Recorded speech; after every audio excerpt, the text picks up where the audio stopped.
Hi friends, ಹೇಗಿದ್ದೀರಾ? ಎಲ್ಲರಿಗೂ ಮನೆ ರುಚಿಗೆ ಸ್ವಾಗತ. ಈ ವಿಡಿಯೋ ನಿಮಗೆ ಇಷ್ಟವಾದರೆ ಪ್ಲೀಸ್ ಲೈಕ್, ಶೇರ್, ಸಬ್ಸ್ಕ್ರೈಬ್ ಮಾಡಲು ಮರಿಬೇಡಿ. ಇದೀಗ ನಮ್ಮ ಮನೆ ರುಚಿ ಚಾನೆಲ್ ನಿಮ್ಮ ಪ್ರತಿಯೊಬ್ಬರ ಸಹಾಯದಿಂದ 5,000 ಹಾಗೂ ಹೆಚ್ಚಿನ ಸದಸ್ಯರ ಕುಟುಂಬವಾಗಿ ಬೆಳೆದು ನಿಂತಿದೆ. ಅದಕ್ಕಾಗಿ ನಿಮಗೆಲ್ಲರಿಗೂ ನನ್ನ ಪ್ರೀತಿಯ ಧನ್ಯವಾದಗಳು ಹಾಗೂ ಇನ್ನೂ ಹೆಚ್ಚಿನ ಸಹಕಾರ ನಿಮ್ಮ ಕಡೆಯಿಂದ ನಾನು ಆಶಿಸುತ್ತೇನೆ. ಈ ಚಾನೆಲ್ಗೆ ಸಪೋರ್ಟ್ ಮಾಡಿದ ನಿಮಗೆ ಬಹುಮಾನ ಗೆಲ್ಲುವ ಅವಕಾಶವಿದೆ. ಅದಕ್ಕಾಗಿ ನೀವು ಮಾಡಬೇಕಾದದ್ದು ಇಷ್ಟೇ: ಮನೆ ರುಚಿ ಚಾನೆಲ್ಗೆ ಹೋಗಿ ವಿಡಿಯೋಗಳಿಗೆ ಕಮೆಂಟ್ ಮಾಡಿ, ಸಬ್ಸ್ಕ್ರೈಬ್ ಹಾಗೂ ಲೈಕ್, ಶೇರ್ ಮಾಡಿ. ಹೆಚ್ಚಿನ ವಿಡಿಯೋ ಲೈಕ್ ಹಾಗೂ ಕಮೆಂಟ್ ಮಾಡಿದವರಿಗೆ ಬಹುಮಾನ ಗೆಲ್ಲುವ ಅವಕಾಶ ಹೆಚ್ಚಿರುತ್ತೆ.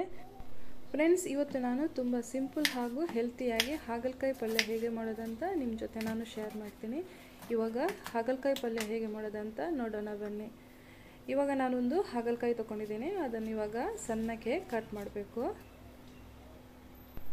ಫ್ರೆಂಡ್ಸ್, ಈ ರೆಸಿಪಿಯನ್ನು ನಾನು ನೀರು ಹಾಕದೆ ಮಾಡೋದರಿಂದ ತುಂಬ ಸಣ್ಣಕ್ಕೆ ನಾನು ಕಟ್ ಮಾಡ್ತಾ ಇದ್ದೀನಿ. ನೋಡಿ, ಈ ಥರ ಹೀಗೆ ಎಲ್ಲ ಹಾಗಲಕಾಯಿಯನ್ನು ನಾನು ಕಟ್ ಮಾಡಿ ತೊಗೊಂಡು ಬಂದೆ. ನೋಡಿ, ತುಂಬ ಸಣ್ಣಕ್ಕೆ ಕಟ್ ಮಾಡಿದ್ದೀನಿ. ಇವಾಗ ಒಂದು ಪ್ಯಾನನ್ನು ಬಿಸಿ ಮಾಡುವ. ಅದಕ್ಕೆ ನಾನು 1 ಟೇಬಲ್ ಸ್ಪೂನ್ ಆಗುವಷ್ಟು ತೆಂಗಿನ ಎಣ್ಣೆಯನ್ನು ಯೂಸ್ ಮಾಡ್ತಾ ಇದ್ದೀನಿ.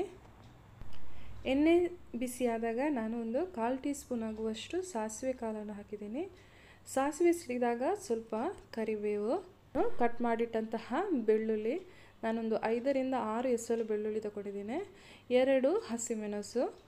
ಇನ್ನು ಚೆನ್ನಾಗಿ ಸ್ವಲ್ಪ ಹೊತ್ತು ಹುರಿಬೇಕು.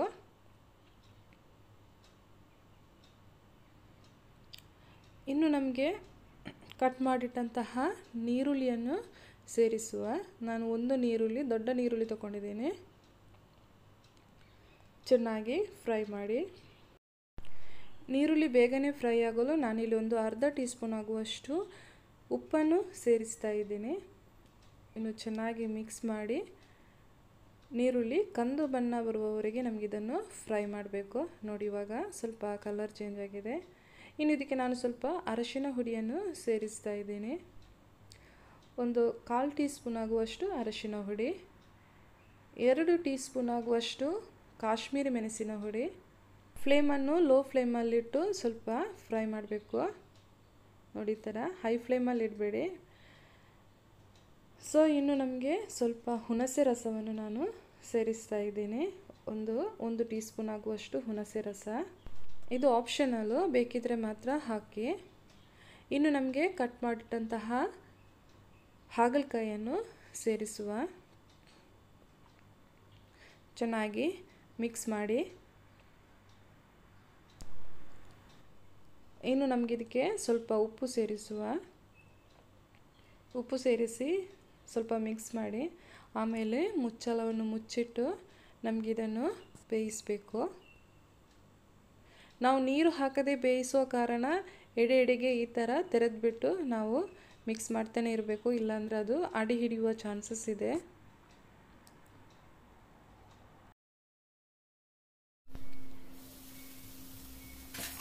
ನೋಡಿ ಫ್ರೆಂಡ್ಸ್, ಇವಾಗ ಹಾಗಲಕಾಯಿ ಚೆನ್ನಾಗಿ ಬೆಂದಿದೆ. ಇನ್ನು ನಮಗಿದಕ್ಕೆ ಸ್ವಲ್ಪ ತೆಂಗಿನಕಾಯಿ ತುರಿಯನ್ನು ಸೇರಿಸಬೇಕು. ನಾನಿಲ್ಲಿ 1 ಟೇಬಲ್ ಸ್ಪೂನ್ ಆಗುವಷ್ಟು ತೆಂಗಿನಕಾಯಿ ತುರಿಯನ್ನು ಸೇರಿಸ್ತಾ ಇದ್ದೀನಿ. ಚೆನ್ನಾಗಿ ಮಿಕ್ಸ್ ಮಾಡೋಣ. ನೋಡಿ ಫ್ರೆಂಡ್ಸ್, ತುಂಬ ಹೆಲ್ತಿ ಹಾಗೂ ಟೇಸ್ಟಿಯಾದ ಹಾಗಲಕಾಯಿ ಪಲ್ಯ ರೆಡಿಯಾಗಿದೆ. ಪ್ಲೀಸ್ ಟ್ರೈ ಮಾಡಿ ನೋಡಿ. ಖಂಡಿತವಾಗಿ ನಿಮಗಿದು ತುಂಬ ಇಷ್ಟ ಆಗುತ್ತೆ. ಈ ವಿಡಿಯೋ ನಿಮಗೆ ಇಷ್ಟವಾದರೆ ಪ್ಲೀಸ್ ಲೈಕ್, ಶೇರ್, ಸಬ್ಸ್ಕ್ರೈಬ್ ಮಾಡಲು ಮರಿಬೇಡಿ. ಮತ್ತೊಂದು ಒಳ್ಳೆ ರೆಸಿಪಿ ಜೊತೆ ನಾನು ಮತ್ತೆ ಸಿಗ್ತೀನಿ. ಅಲ್ಲಿವರೆಗೆ ಬಾಯ್ ಬಾಯ್. Thank you.